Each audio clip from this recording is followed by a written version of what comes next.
ఇప్పుడు ఏ పర్పస్కు ఆ భూమి ఉపయోగపడుతోంది, దీన్ని ఏ పర్పస్కు ఉపయోగించబోతున్నారు, అది సమాజ హితానికి ఉపయోగపడుతుందా, ఈ మార్పు ఎందుకని ప్రభుత్వం చేయాలనుకుంటోంది, ఇది ఇష్యూ ఇప్పుడు.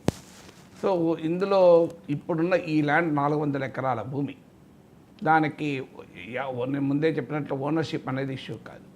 ఇప్పుడు అది వాటర్ బాడీస్తోని, చెట్లతోని, రకరకాల బయోడైవర్సిటీ, జీవ వైవిధ్యంతో ఉంది.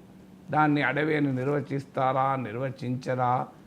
నిర్వచించేప్పుడు ఇలా ఒక మంత్రి అన్నాడు, ఏది 3 చెట్లుంటే అడవి అవుతుందా, సో నెమలి తిరిగితే అడవి అవుతుందా, నెమలి తిరిగితే అడవి అవుతుంది అంటే హైదరాబాద్ అంతా అడవి. అసలు ఇది డిబేట్ కాదు, ఇది ట్రివియలైజింగ్ the debate. Supreme court Godavarman case అనుకుంటాను, ఆ కేసులో క్లియర్గా తీర్పు చెప్పింది, రెవెన్యూ ల్యాండ్స్ అయినా ఈవెన్ ప్రైవేట్ ల్యాండ్స్ అయినా దానికి అడవి స్వభావం ఉంటే